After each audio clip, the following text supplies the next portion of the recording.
Di ujung sebuah komplek perumahan yang mulai sepi, ada satu rumah yang sudah lama ditinggalkan. Cat dindingnya mengelupas.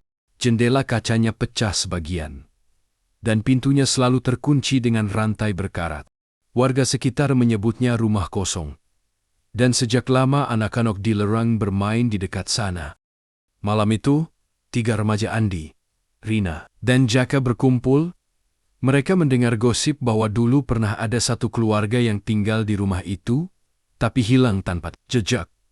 Tidak ada yang tahu pasti apa yang terjadi. Kalau berani, ayo masuk malam ini, tantang Jaka dengan nada setengah bercanda. Andi tertawa kaku, sedangkan Rina langsung menatapnya tajam. Kamu gila. Orang-orang bilang masih ada yang tinggal di sana. Namun, rasa penasaran akhirnya menang. Mereka sepakat masuk diam-diam setelah tengah malam.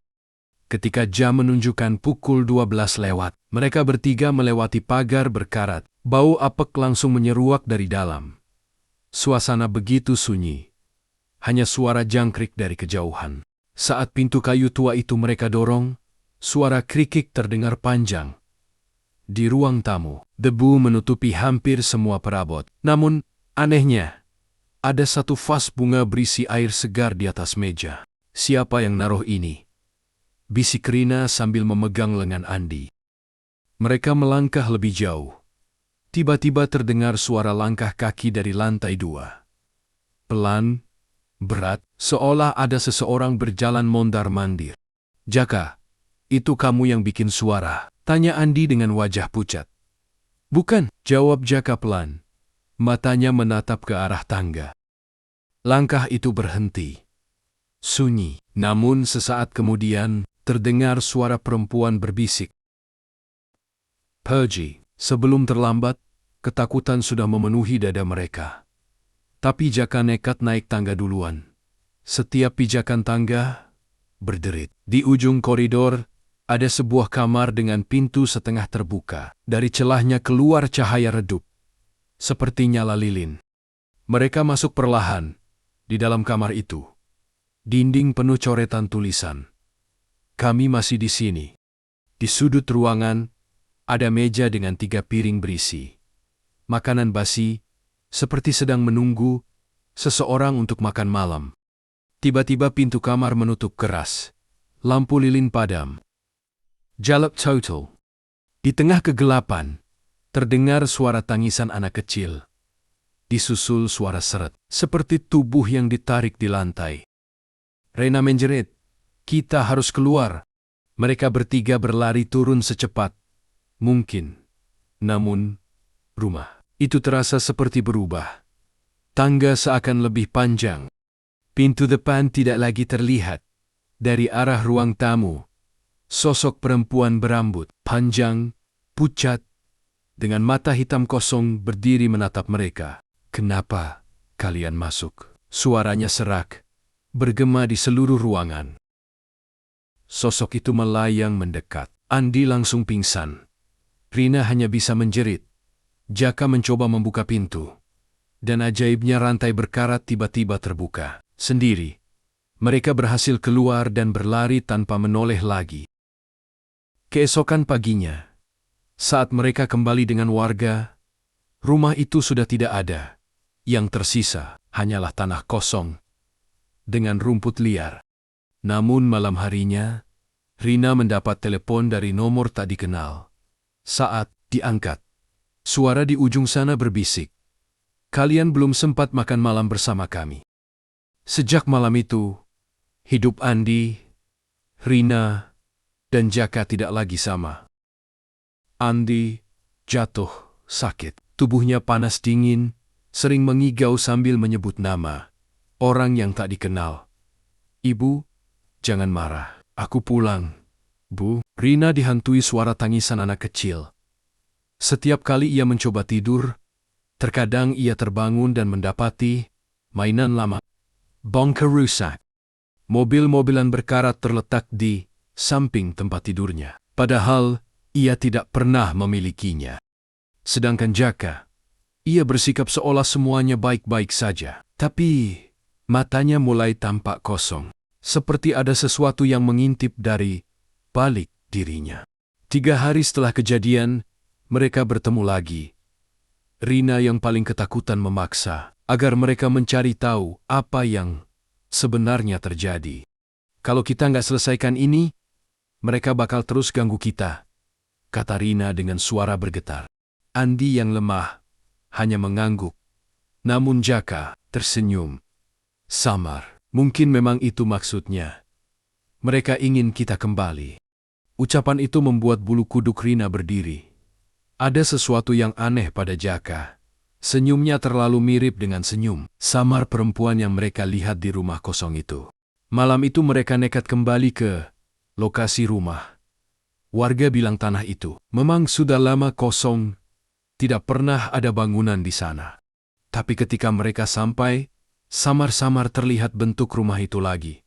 Berdiri dalam bayangan gelap, hanya bisa dilihat oleh mata mereka. Bertiga, kenapa cuma kita yang bisa lihat? Bisik Andi dengan napas tersengal. Karena mereka sudah memanggil kita. Tanpa ragu, Jaka melangkah masuk duluan. Rina berusaha menahannya. Tapi tubuh Jaka semakin kaku, seakan ia sedang dikendalikan di dalam rumah. Mereka melihat meja panjang dengan makanan segar tersaji, nasi putih mengepul, sup hangat, dan lauk yang terlihat lezat, namun aroma busuk menyengat keluar dari hidangan itu, membuat perut terasa mual. Di kursi-kursi yang kosong, terlihat bayangan samar sebuah keluarga. Ayah, ibu, dan 2 anak kecil semua pucat dengan wajah rusak, seolah tubuh mereka sudah lama membusuk. Ibu sudah menyiapkan makan malam. Duduklah. Suara perempuan itu menggema, berasal dari bayangan sang ibu. Jaka duduk tanpa ragu, tangannya meraih sendok dan mulai makan. Tapi dari sudut pandang Rina dan Andi, makanan yang masuk ke mulutnya hanyalah alat-alat hidup dan daging. Busuk, darah mengalir dari sudut bibirnya. Namun, Jaka tersenyum puas. Lihat. Mereka keluarga kita sekarang, kata Jaka dengan suara yang bukan lagi miliknya. Andi dan Rina berusaha kabur, tapi setiap kali mereka membuka pintu, mereka hanya kembali lagi ke ruang makan yang sama. Tangisan anak kecil semakin keras, kursi-kursi kosong mulai terisi oleh bayangan tubuh yang makin nyata, dan sosok perempuan berambut panjang itu kini berdiri di belakang Rina. Berbisik lembut di telinganya, jangan tinggalkan dia sendirian. Kalau tidak, kalian juga harus bergabung. Rina menjerit keras, sementara Andi hanya bisa terdiam, dengan mata melebar, karena di piringnya sendiri kini terhidang potongan tangan manusia yang masih berdarah. Andi, nafasnya pendek.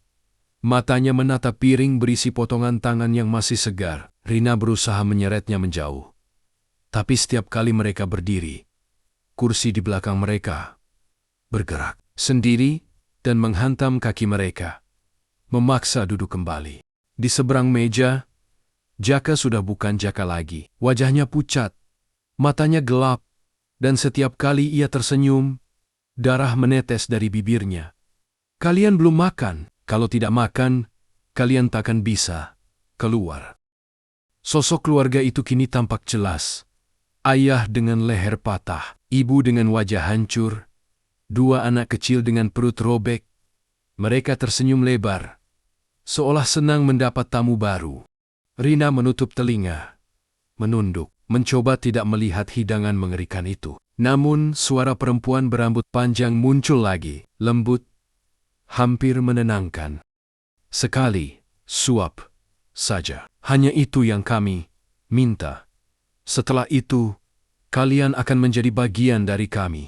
Andi terisak. Tubuhnya lemah. Rasa panas dari sakitnya semakin menjadi jeti. Tangannya gemetar, hampir menyentuh sendok. Rina, aku nggak kuat lagi. Suaranya lirih, seperti sedang menyerah. Jangan.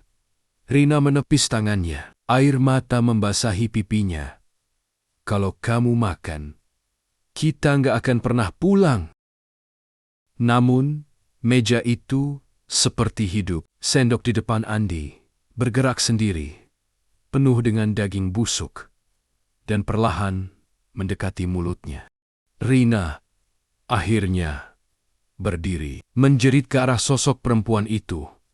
"Apa yang sebenarnya kalian mau dari kami?" Sosok itu berhenti, menatapnya dengan mata hitam kosong. "Kami tidak hilang.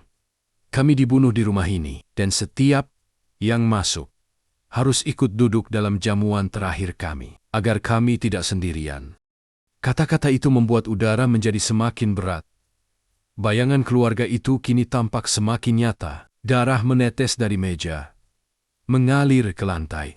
Tiba-tiba Jaka bangkit dengan ekspresi dingin. "Sudahlah, Rin. Melawan percuma. Aku sudah jadi bagian dari mereka. Kalian juga akan segera menyusul." Rina menarik Andi, mencoba berlari sekali lagi. Pintu terbuka, tapi yang ada hanya kegelapan pekat, bukan jalan keluar. Dari dalam gelap itu terdengar suara anak-anak tertawa, lalu tangan-tangan pucat meraih mereka, menarik dengan paksa. Jeritan Rina dan Andi menggema, lalu menghilang. Keesokan paginya, warga komplek kembali digegerkan. Di tanah kosong yang katanya tak pernah ada bangunan, ditemukan 3 kursi reot tersusun rapi, mengelilingi meja kayu tua. Sejak hari itu, orang-orang bersumpah melihat cahaya lilin menyala setiap tengah malam di ujung komplek, dan bila ada yang cukup berani mendekat, mereka bisa mendengar suara-suara samar, seperti keluarga yang sedang makan malam bersama.